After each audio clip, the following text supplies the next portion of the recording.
আসসালামু আলাইকুম everyone. Job circular today YouTube চ্যানেলের পক্ষ থেকে সকলকে জানাচ্ছি শুভেচ্ছা। আশা করি সকলে ভালো আছেন। রপ্তানি উন্নয়ন ব্যুরোতে চাকরির একটি নোটিশ প্রকাশিত হয়েছে। তো এটা হচ্ছে আবেদন করার আর কিছুদিন মাত্র বাকি রয়েছে। তো আপনারা যারা এখনও আবেদন করেন নাই খুব দ্রুত আবেদন করে নিতে হবে। তো এখন আমি আপনাদেরকে যে পদগুলো রয়েছে এবং কোন পদে কতজন নিয়োগ দেওয়া হবে এবং শিক্ষাগত যোগ্যতা কী কী লাগবে সেগুলো নিয়ে বিস্তারিত আলোচনা করব। ভিডিওটা আপনারা যদি সম্পূর্ণ দেখেন তাহলে সমস্ত বিষয় বুঝতে পারবেন। তো অবশ্যই আপনারা ভিডিওটি না টেনে সম্পূর্ণ ভিডিওটি দেখবেন। তাহলে চলুন মূল ভিডিওটি শুরু করা যাক। তো নোটিশটি 13 এপ্রিল 2025 প্রকাশিত হয়েছে। তো সর্বপ্রথম আমি এখানে যে পদটি নিয়ে আলোচনা করব সেটা হচ্ছে নিম্নমান সহকারী কাম কম্পিউটার মুদ্রাক্ষরিক, যেখানে মোট 14 জন নিয়োগ দেওয়া হবে। স্বীকৃত বোর্ড হতে অনন্য দ্বিতীয় বিভাগ সমমানের সিজিপিএ সহ উচ্চ মাধ্যমিক সার্টিফিকেট বা সমানের পরীক্ষা উত্তীর্ণ হলে আপনারা এখানে আবেদন করতে পারছেন। এছাড়া ইংরেজি ও বাংলা কম্পিউটার মুদ্রাক্ষরে প্রতি মিনিটে গতি ইংরেজিতে 20 এবং বাংলায় 20 শব্দ থাকতে হবে। 12 নম্বর হচ্ছে গাড়ি চালক, এখানে 2 জন নিয়োগ দেওয়া হবে। স্বীকৃত বোর্ড হতে জুনিয়র স্কুল সার্টিফিকেট বা সমানের পরীক্ষা উত্তীর্ণ হতে হবে। এছাড়া হালকা গাড়ি চালানোর বৈধ হালকা ড্রাইভিং লাইসেন্স অভিজ্ঞতা সম্পন্ন চালকগণ অগ্রাধিকার পাবেন। 13 নম্বর হচ্ছে অফিস সহায়ক, এখানে 7 জন নিয়োগ দেওয়া হবে। স্বীকৃত বোর্ড হতে মাধ্যমিক স্কুল সার্টিফিকেট বা সমানের পরীক্ষা উত্তীর্ণ হতে হবে। 14 নম্বর হচ্ছে অফিস সহায়ক কাম নিরাপত্তা প্রহরী, এখানে 7 জন নিয়োগ দেওয়া হবে। এখানেও সেম শিক্ষাগত যোগ্যতার প্রয়োজন হবে।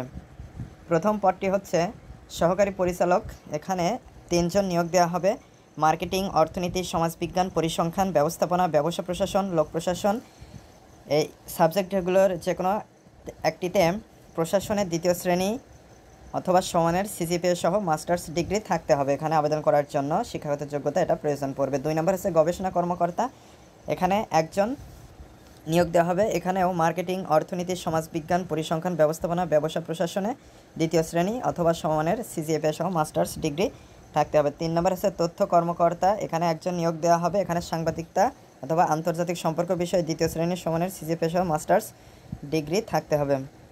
4 নম্বর হচ্ছে নির্বাহী সহকারী, এখানে 2 জন নিয়োগ দেওয়া হবে। অর্থনীতি, পরিসংখ্যান, বাণিজ্য, সমাজবিজ্ঞান, রাষ্ট্রবিজ্ঞান সহ স্নাতক ডিগ্রি থাকতে হবে। 5 নম্বর হচ্ছে তদন্তকারী 2টি, এখানে 2 জন নিয়োগ দেওয়া হবে। অর্থনীতি, পরিসংখ্যান, বাণিজ্য, অঙ্ক, সমাজবিজ্ঞান সহ স্নাতক ডিগ্রি থাকতে হবে। 6 নম্বর হচ্ছে সহকারী জনসংযোগ কর্মকর্তা, এখানে 1 জন নিয়োগ দেওয়া হবে। স্নাতক ডিগ্রিধারী অথবা সাংবাদিকতা এবং জনসংযোগে কাজে অভিজ্ঞ প্রার্থীদের অগ্রাধিকার দেওয়া হবে। 7 নম্বর হচ্ছে ইউডিএ কাম অ্যাকাউন্ট্যান্ট, এখানে 1 জন নিয়োগ দেওয়া হবে। বাণিজ্যে স্নাতক থাকতে হবে। 7 মুদ্রাক্ষরিক কাম কম্পিউটার অপারেটর, এখানে 1 জন নিয়োগ দেওয়া হবে। অভ্যর্থনাকারী, এখানে 1 জন এবং লাইব্রেরিয়ান, এখানে 1 জন নিয়োগ দেওয়া হবে। তো এগুলো আপনারা বিস্তারিত দেখে নিতে পারছেন। 15/4/2025 তারিখে যাদের বয়স 18 থেকে 32 বছরের ভিতরে আছে তারাই শুধু এখানে পদগুলোতে আবেদন করতে পারবেন। তো আবেদনটা অবশ্যই আপনাদেরকে অনলাইনের মাধ্যমে আবেদন করতে হবে। অনলাইনে আবেদন করার জন্য আপনার যে কোনো একটা ডিভাইস থেকে একটা ব্রাউজার সিলেক্ট করে epb.teletalk.com.bd ওয়েবসাইটে প্রবেশ করে আপনারা খুব সহজে আবেদন করতে পারবেন। অনলাইনে আবেদনপত্র পূরণ ও আবেদন ফি জমাদানের শুরু তারিখ এবং সময় 23/4/2025 সকাল 10টা এবং আবেদন জমাদানের শেষ তারিখ এবং সময় 22/5/2025 বিকাল 5টা। উক্ত সময়সীমার মধ্যে ইউজার আইডি প্রাপ্ত প্রার্থীগণ অনলাইনে আবেদনপত্র সাবমিটের সময় থেকে পরবর্তী 72 ঘন্টার মধ্যে SMS পরীক্ষার ফি জমা দিতে পারবেন। তো অনলাইনে ফর্মটা পূরণ করার সময় আপনাদেরকে ছবি প্রয়োজন পড়বে এবং স্বাক্ষরের ছবি প্রয়োজন পড়বে। স্বাক্ষরের হবে দৈর্ঘ্য 300 এবং প্রস্থ 80 পিক্সেল এবং রঙিন ছবির দৈর্ঘ্য 300 এবং প্রস্থ 300 পিক্সেল স্ক্যান করে নির্ধারিত স্থানে আপলোড করতে হবে। ছবির সাইজ সর্বোচ্চ 100 কিলোবাইট এবং স্বাক্ষরের সাইজ সর্বোচ্চ 60 কিলোবাইট হতে হবে।